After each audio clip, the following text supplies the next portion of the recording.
ન્યૂઝની શરૂઆત કરીશું પાટણથી મળી રહેલ મહત્વપૂર્ણ સમાચારની કે જ્યાં એચએનજીયુમાં એમએલએ કિરીટ પટેલ અને પોલીસ વચ્ચે ઘર્ષણનો બનાવ સામે આવ્યો છે। એચએનજીયુના દરવાજા બંધ કરી દેવાતા કિરીટ પટેલ અને પોલીસ વચ્ચે ઝપાઝપી થઈ। એમએલએ કિરીટ પટેલની ભૂખ હડતાળની ચીમકીને પગલે બંદોબસ્ત ખડકાયો છે। ડીવાયએસપી, પીઆઈ, પીએસઆઈ સહિતના અધિકારી એચએનજીયુમાં ઉપસ્થિત છે।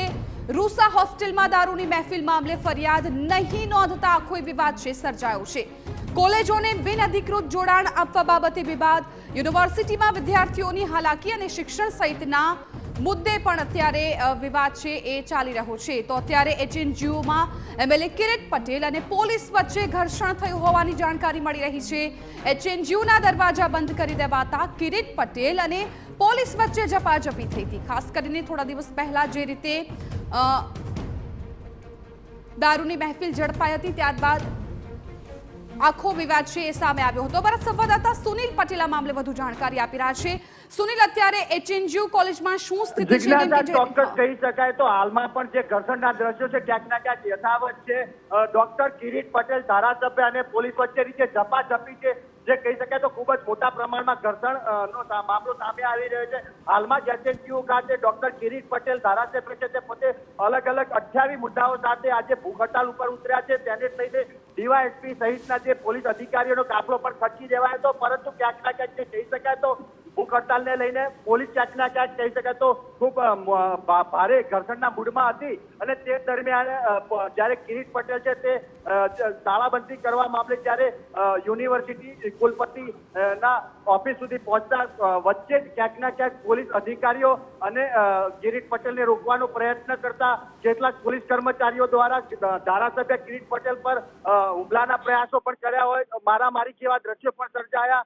ખાસ કરીને કહી શકાય તો જે ઘર્ષણના દ્રશ્યો પર ક્યાંક ના ક્યાંક આપ ટીવી સ્ક્રીન પર જોઈ શકશો। અને આ સમગ્ર મામલે હાલમાં જે કહી શકાય તો કિરીટ પટેલના જે સમર્થકો છે, એનએસયુઆઈના જે કાર્યકરો છે, મહિપાલસિંહ સહિતના જે કહી શકાય તો ચંદનભાઈ ઠાકોર સહિતના જે નેતાઓ પણ કોંગ્રેસના અહીંયા હાજર છે, આ તમામ છે હાજરી વચ્ચે જે ખાસ ઘર્ષણના જે દ્રશ્યો સર્જાય છે પોલીસ અને કિરીટ પટેલ વચ્ચે, તેને લઈને હવે માહોલ ક્યાંક ના ક્યાંક જે માત્ર યુનિવર્સિટી પૂરતો હતો તે હવે પોલીસ અને કહી શકાય તો કિરીટ પટેલ સુધી પહોંચ્યો છે। એટલે જે ઘર્ષણના દ્રશ્યો આપ જોઈ રહ્યા છો તે હવે આગળ ક્યાંક ના ક્યાંક કહી શકાય તો પોલીસ અને કિરીટ પટેલ વચ્ચેની સીધી કંઈક ના કંઈક આ મુદ્દો ના બને તો નવાઈ નહીં। જિજ્ઞાસા। બિલકુલ સુનિલ, આભાર સમગ્ર માહિતી બદલ। તો અત્યારે જે રીતે અમારા સંવાદદાતા સંપૂર્ણ વિગતો આપી રહ્યા છે, એચએનજીયુમાં એમએલએ કિરીટ પટેલ અને પોલીસ વચ્ચે ઘર્ષણ થયું। એચએનજીયુના દરવાજા બંધ કરી દેવાતા કિરીટ પટેલ અને પોલીસ વચ્ચે ઝપાઝપી પણ થઈ હતી। એમએલએ કિરીટ પટેલની ભૂખ હડતાળની ચીમકીને પગલે પોલીસ બંદોબસ્ત ગોઠવી દેવાયો છે। ડીવાયએસપી, પીઆઈ, પીએસઆઈ સહિતના અધિકારી છે અત્યારે ત્યાં ઉપસ્થિત છે। ખાસ કરીને આખો મામલાની વાત કરીએ તો રૂસા હોસ્ટેલમાં જે રીતે દારૂની મહેફિલ ઝડપાઈ હતી એ મામલે ફરિયાદ નથી નોંધવામાં આવી અને એને જ લઈને આખો વિવાદ છે સામે આવ્યો છે। કોલેજોને બિનઅધિકૃત જોડાણ આપવા બાબતે પણ વિવાદ છે।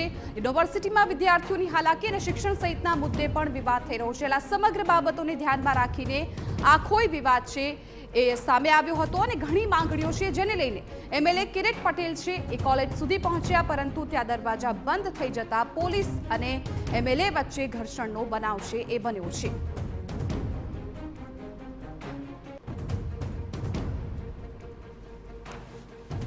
તો થોડા દિવસ પહેલાનો આ મામલો છે કે જ્યાં એક સ્પોર્ટ્સ ઇવેન્ટ હતી અને એ દરમિયાન અમુક જે વિદ્યાર્થીઓ છે, અમુક જે ખેલાડીઓ છે તેમને રૂસા હોસ્ટેલમાં ત્યાં રાખવામાં આવ્યા હતા અને ત્યાંથી દારૂની મહેફિલ છે ઝડપાઈ હતી ને ત્યારબાદ સમગ્ર મામલો છે એ પ્રકાશમાં આવ્યો હતો, પરંતુ આ મામલે દારૂની મહેફિલ ઝડપાઈ હોવા છતાં ફરિયાદ નોંધવામાં નથી આવી અને જેને લઈને હવે વિવાદ છે એ શરૂ થઈ ગયો છે। અને આ વિવાદમાં હવે ખુદ એમએલએ કિરીટ પટેલ પણ સામે આવ્યા છે અને એમણે આ મામલે ફરિયાદ ન નોંધતા વિરોધ છે એ નોંધાવ્યો છે। એનએચયુમાં તેઓ પહોંચ્યા હતા અને જે યુનિવર્સિટી છે તેના દરવાજા બંધ જોવા મળતા કિરીટ પટેલ અને પોલીસ વચ્ચે ઝપાઝપી થઈ છે। ખુદ એમએલએ કિરીટ પટેલ અમારી સાથે